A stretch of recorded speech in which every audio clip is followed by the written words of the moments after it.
at 5:55. Welcome back, 365 Sports. Top 5 year one coaches with the most pressure in year 2. And these guys all, for the most part, I mean, one of them had an okay season, but I do think he's got a lot of pressure on him. Number 5, Mario Cristobal. I do think, and I agree with Manny Navarro that we had on yesterday, that Mario Cristobal is content to move along slowly and that the fan base that matters knows that this is a program that got so far away from what it was that it's going to take some time to get it. They just announced a gigantic new football facility. It looks beautiful in the renderings yesterday that they're definitely going to need because they don't have, like, Miami does not have any of this. Any of the stuff that you think that a school with a history of Miami would have, they don't have it. They don't. And so now they're going to get it, and I think as they build towards that, then that's fine. He's killing it in recruiting right now.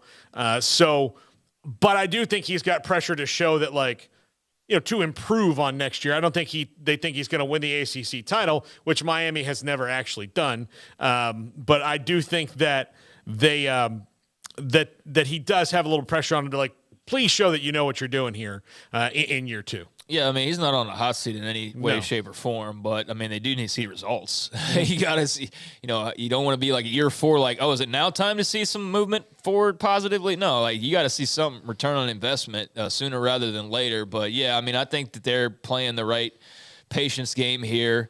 I think far too often, like, I hate it when we see a coach after, like, 1 year and, like, maybe they don't make a bowl game or maybe they just slightly do. And it's like, is this guy in the – it's 1 year, like, you got to give it a couple. I know he's now had, some good and some bad and even some ugly in some cases, but he's in there for the long haul. Give him some time and let's see what happens. And he may not be the guy when all is said and done, but they push their chips all the way into the table. They're trying to do what they can facility-wise, as you mentioned, and clearly in NIL and recruiting. So, let's give him a bit more time before we freak out too much. But I understand why some people who aren't in the Miami bubble who are like, I'm just telling you, like, this is just, like, people who aren't convinced he's that great of a coach that he'll be like the savior of Miami.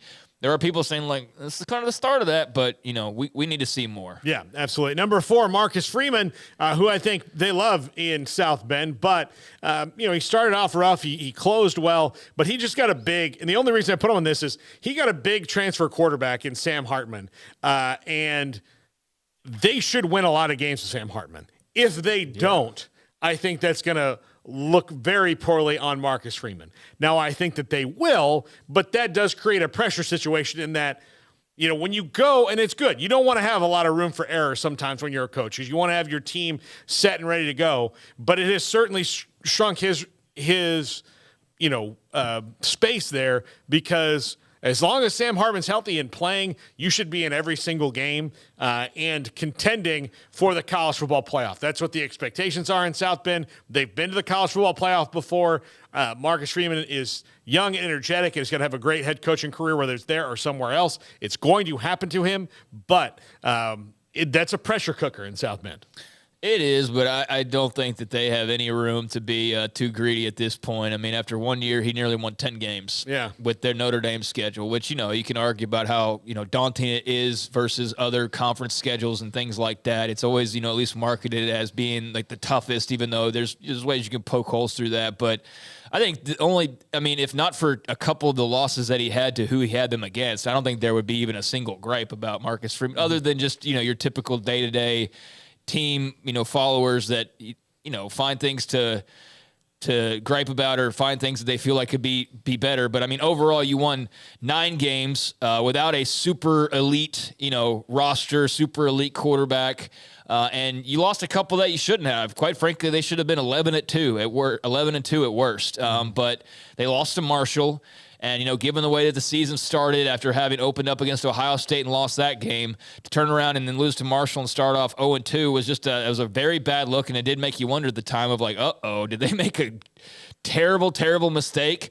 But, I mean, they had wins over North Carolina. They turned around, and obviously BYU wasn't what we thought that they were going to be. But then he loses to Stanford in a close game, and again, Marshall and Stanford, you take those two out of the equation. I know if you did that for anybody's schedule, like, hey, take these 2 bad losses off, and it makes everything look wildly different. But those were the the weights holding him down. Outside of that, I mean, 9-4, won their bowl game. I think there's a lot to be excited about, especially now that you've answered what you feel like was a bit of a question at quarterback. Yeah. Again, I do feel like these two will have the bottom two will have the least amount of pressure. Oh yeah, on them because of the situations. Well, one, and Marcus Freeman stepped into a way better situation than anybody else on this list, including the number one guy. And his pressure is just simply the job's normal pressure. Yeah, I mean he was 9 wins. Year one. Yeah. Let's see. Yeah, number 3, Brent Pry, Virginia Tech. This is a program, and I think we kind of forget about it sometimes, but was so consistent and good for so long under Frank Beamer that now it's been a little bit for these fans. And I don't know if Brent Pry will get, if they'll be as reasonable with him as they might need to be. And they've got to build through the portal. It really stinks for them that Hendon Hooker was there and then went to Tennessee and became fantastic. So those are things that are going to be weighing on this fan base. So I do think that Brent Pry needs to show something in an ACC that is ever so fluid every year. Not necessarily at the top with where Clemson's been, but, behind them, for the most part, there's wiggle room to get good. Look at what Syracuse did this year. You can make those improvements in a year after a long time of struggles because Dino Babers did it, and they've been struggling a lot longer than Virginia Tech has, but I do think there's some pressure on them.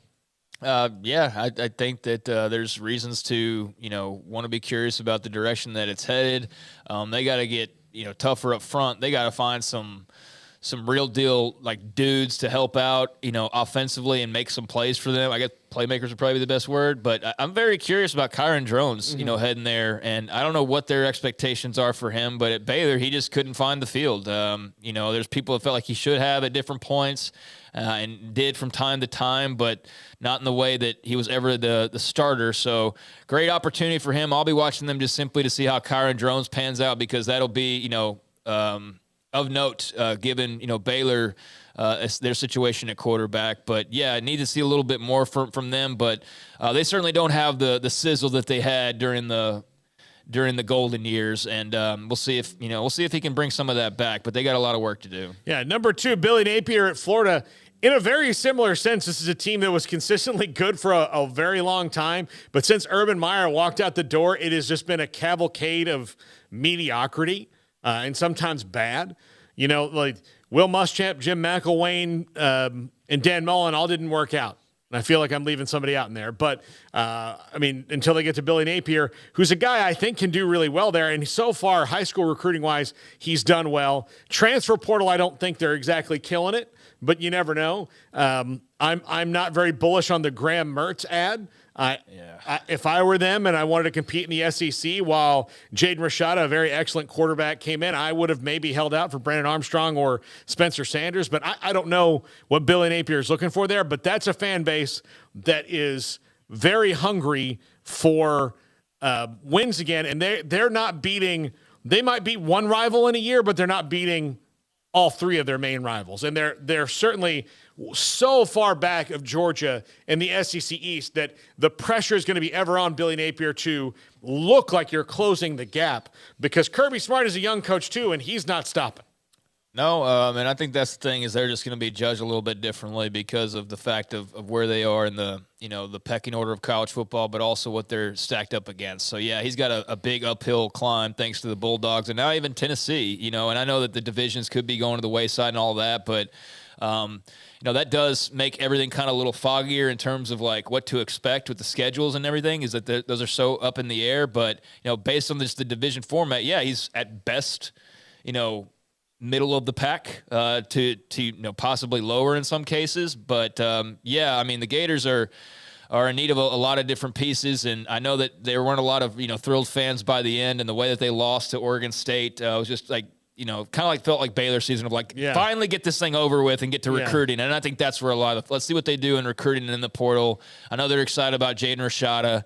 So, I don't know really what to make of them just yet, but you're right. There is some pressure on Napier after the first year. Well, yeah. And look, I don't know who they're going to play every year, but I know that they're going to play Florida State every year in non-conference. And I do know that they're going to play Georgia every year when the conference comes around, and one or two, if not both, of LSU and Tennessee.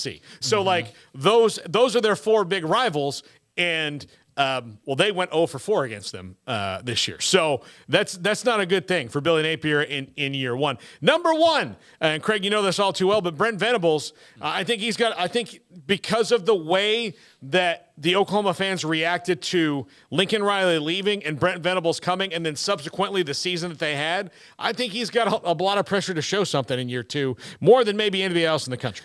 By the way, do y'all know who Florida opens up with in their opener next year, by any chance?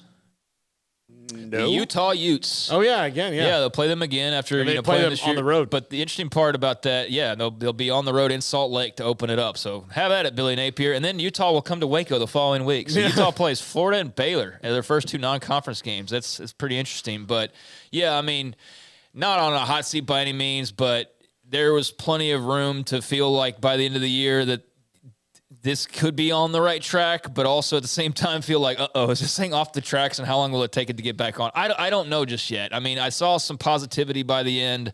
Dylan Gabriel coming back wasn't really a big question mark to me, but now that I guess it was somewhat of a question has been answered, that's good news. And having a full offseason under his belt, I think will be, really important. And recruiting-wise, I think that they'll be, they'll find some super impactful guys, and I think they already have. I think that they've already attacked that pretty well. So definitely need to give some more time, but just the thing about this is the expectations are so sky high for this program that, I mean, you really have to win 10 games almost every other year to feel like you're doing what you're supposed to be doing. And I don't know what Joe Castiglione's exact expectations are for Venables in the first couple of years, but obviously this year was not the standard. He gets a mulligan. But next year, super intriguing as they're going to start getting ready too, Paul, to start getting ready for the SEC. Yeah, and absolutely. if Brent Venables has a bad year too, and then you start talking about moving into a new league where you don't want to drown right away. Like I also don't think you fire a guy after 2 seasons. So next year will be super important, and he will have a lot of pressure on his shoulders, which was the point of this list. Yep. Paxton, congratulations. He went 3-2. 3-2 today. Very good. Winning record. By far.